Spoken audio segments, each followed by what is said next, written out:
Teroy! Ah, may momo dyan!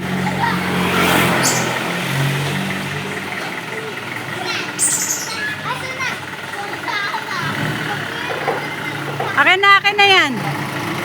Teroy, akin na yan.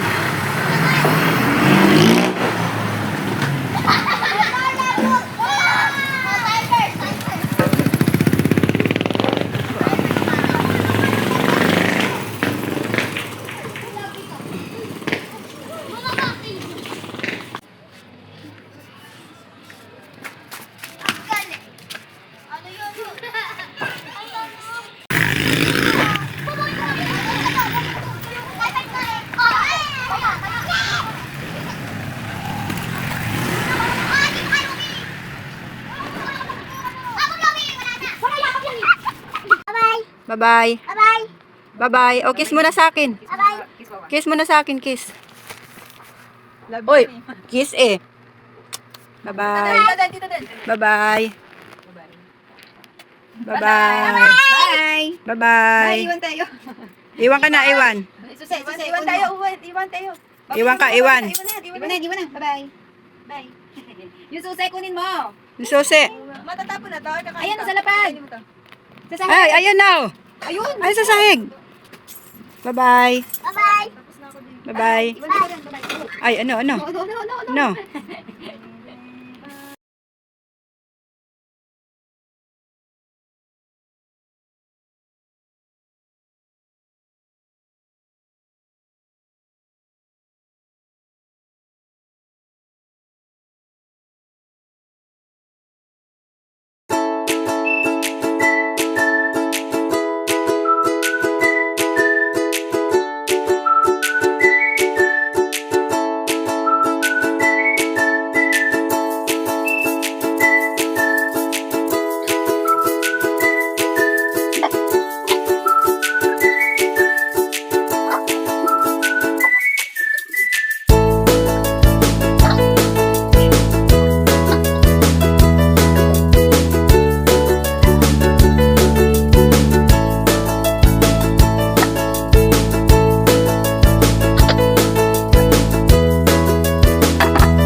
Magandang umaga.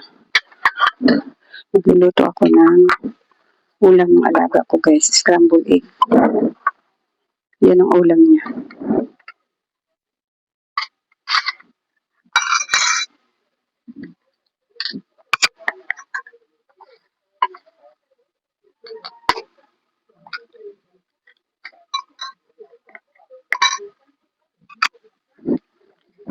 Bukod-bukurin ko ang pagluluto guys, 2 itlog kasi ulam niya to ng agahan at saka tanghalian.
Ayan guys, luto na yung ulam ng alaga ko. Dadalhin ko na ito dun sa kanila para makakain na siya.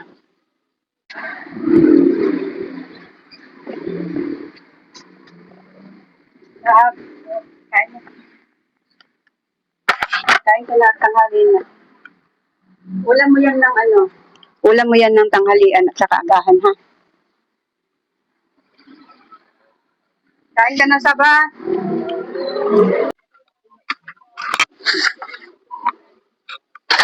Amin naman yung lulutuin ko guys. May kanin na kami. Bahaw. Kaya ulam lang lulutuin ko.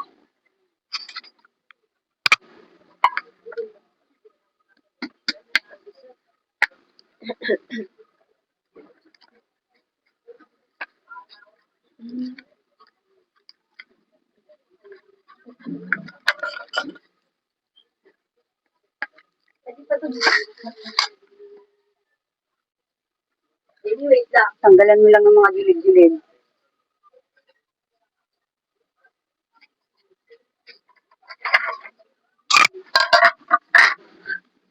Yung amin naman ang lulutuin ko guys, meatloaf yung ulam namin. May kanin na kami, yung tira kagabi. Kasya na sa amin dalawa ng anak ko.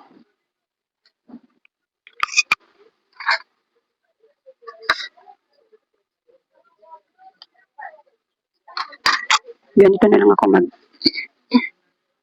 kinukutsara ko na lang yung ano ko nito guys kasi ang hirap kasi nito palabasin ng buo. Kaya ang ginagawa ko, kinukutsara ko na lang kahit hindi pantay-pantay.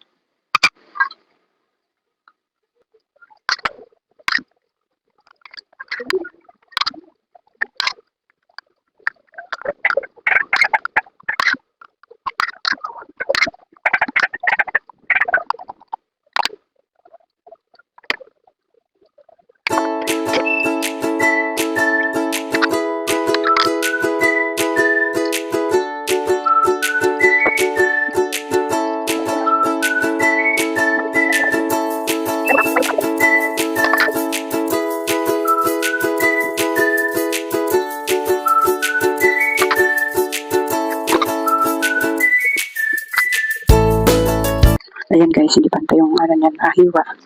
Hindi katulad ng pag nilabas mo siya sa lata. Yung bilog talaga yung hiwa-hiwa. Pero ayan, kinutsara ko lang kasi yan guys. Kaya kasi dyan yun na yan, yung aking hiwa-hiwa ng meatloaf ko. Ito yung pabigay ko yan. O na, ano mo na ba? Wala. Sinubuto ko lang nila. At ngayon, sasabihin mo ng ulam niya, pag wala sa pupunta yun. Napakialaman mo yan, nanahimik yan dito eh. Wala na, hindi na.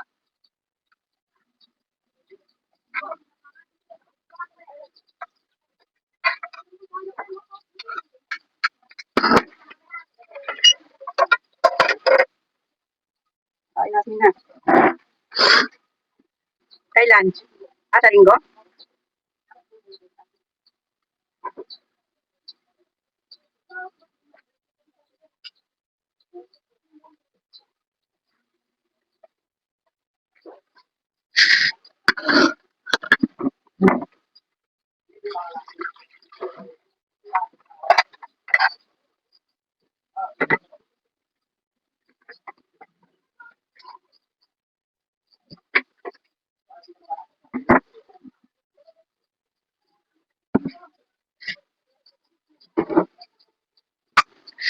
Ayan guys, kain na tayo guys. Magkakamay lang ako guys.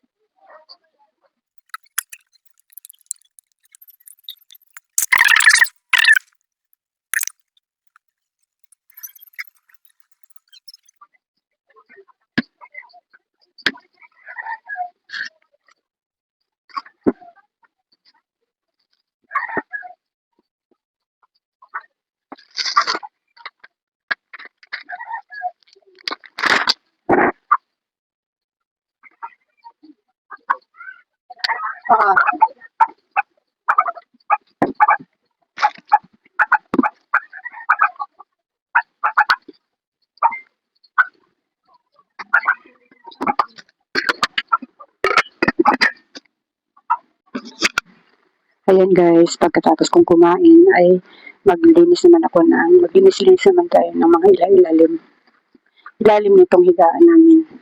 Kasi nga, sobrang dumi na at tinitira na ng daga. Kaya ayan, wala akong alaga ngayon na maliliit guys. Ang alaga ko lang ay yung 10 years old. Kaya may time tayong maglinis-linis dito. Kasi yung 10 years old naman ay pinupunta-puntahan ko lang yun doon. Tapos ko na rin siyang ipagluto ng kanyang pagkain, yung kanin niya hanggang tanghali na hanggang gabi pa. Tapos yung ulam niya ay hanggang tanghali din. Kaya wala akong ibang gagawin doon kundi punta-puntahan na lang. Ngayon guys ay dahil may time tayo maglinis dito. Maglinis-linis muna tayo ng ilalim. Marami mga damit dito guys na hindi nalalabhan. Ngayon ang gagawin ko ay yung hindi na nagagamit ay gagawin ko na lang basahan. Hindi ko na nalalabhan guys kasi nga sobrang wala ng oras. Pag may alaga-alaga lang kasi.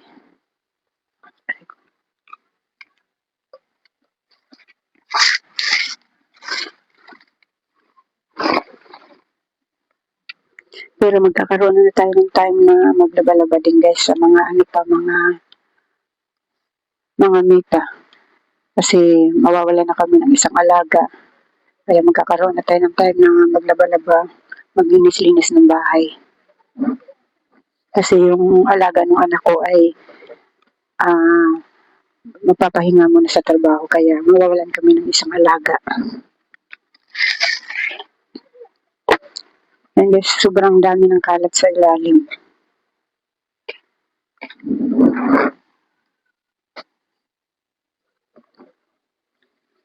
Sari-sari yung laman. Tapos yung tindahan ko guys ay sobrang kalat din ng alikabok. Grabe na yung alikabok. Hindi ko rin siya nalilinis. Yung tindahan ko ngayon guys ay sarado muna. Kasi may binabayaran kasi ako ngayon guys. Kaya sinarado ko muna yung tindahan ko kasi nilay na ko muna yung aking mga bayaran, mga utang. Tapos bubuhayin ko siya uli pag yung matapos na ako kasi yung isa kong binabayaran ay para siyang card. 2 hulog na lang ako doon. Pag natapos na ay pahinga muna ako para makaano uli ako, para mabuhay ko uli yung tindahan ko. Kaya pahinga muna ako dun sa hinuhulugan ko. Mahirap kasi magpuhunan guys nang galing sa utang. Kaya gusto ko magpuhunan. Gusto kong buhayin yung tindahan ko pag yung wala na akong utang na binabayaran.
Ayan guys, yan yung natanggal ko sa ilalim ng higaan namin. Mga lagayan ng mga damit na marumi. Tapos hindi siya nalalabhan. Ayan, pipiliin ko na lang yung hindi na ginagamit at gagawin ko na lang basahan. At pag-isahin ko na lang sila dyan sa guys, habang hindi pa siya nalalabhan, pag-isahin ko na lang muna dyan sa kaing na kulay asul. Pati yung tindahan guys ay lilinisin ko na rin. Kasi sobrang kalat o sari-sari yung mga nakalagay. Ayan.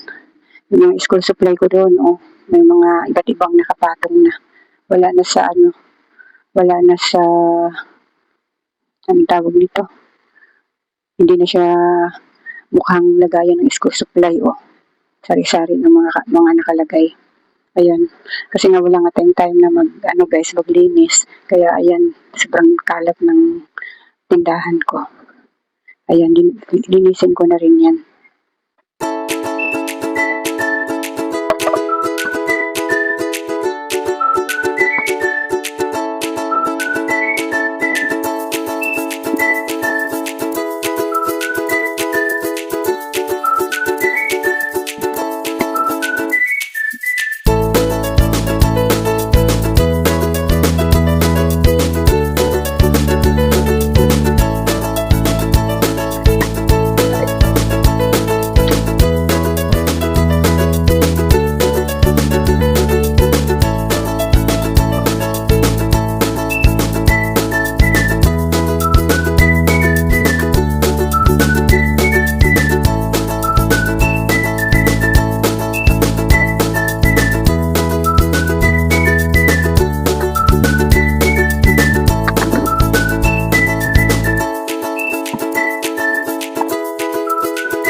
Nakalimutan ko guys, may alaga pala ako ngayon.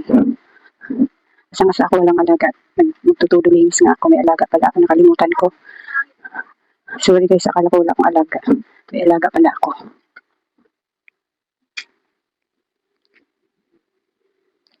May alaga pala ako, nakalimutan ko.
Ayan guys, nalinis ko na yung mga ilalim. Yan yung ilalim dyan, nalinis ko na. Mga ilalim niyan. Tapos itinambak ko na lang muna dyan yung mga ibang gamit kasi hindi pa naman tayo magbubuka, hindi pa naman natin bubuhayin itong tindahan. Kaya itinambak ko na lang muna dyan. At yung mga estante ay hindi na masyado ang alikabok guys. So, pupunas-punasan na lang muna natin para yung alikabok ay hindi magliparan dito sa higaan namin. Ayan. Punas-punasan muna natin yan. Tapos, bago ko buhayin itong tindahan guys ay, yung screen na yun, ipapalitan ko siya ng matting. Kasi, yung ang plywood dito ay sira-sira na. Ayan. Sira-sira na yung plywood oh. Kita na kami dito sa loob. Kaya, papalitan ko na yan ng matting hanggang baba. Ayan, bago natin buhayin. Papalitan ko yan ng matting. Ayun guys, magpunas-punas muna tayo guys. Tapos ito, bukas na lang kasi may alaga pala ako. Dapat bukas pa siya. Pero may pasok yung nanay niya ngayon kasi siguro, talas-tas na kasi sa linggo, wala siguro siyang pasok. Kaya araw ng Huwebes na yun. Kaya siguro may pasok siya. Ayun, magpunas-punas muna tayo.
Ayan guys, tapos ko nang punasan yung mga ibabaw ng istante. Pati yung mga garapo na yan, pinunasan ko din yung mga ibabaw ng takip. Para yung alikabok ay hindi magliliparan dito sa higaan namin. Ayan. Yun yung itsura ng tindahan ko ngayon guys. Nakakaawa, puro tambak na nakalagay. Ayan, bukas na yung school supply ko linisin yan. Bukas na lang. Kasi tanghali na, naliligo pa ako. Kaya ayan guys, hanggang dito na lang muna itong aking vlog. Maraming salamat sa panonood at supportan niyo.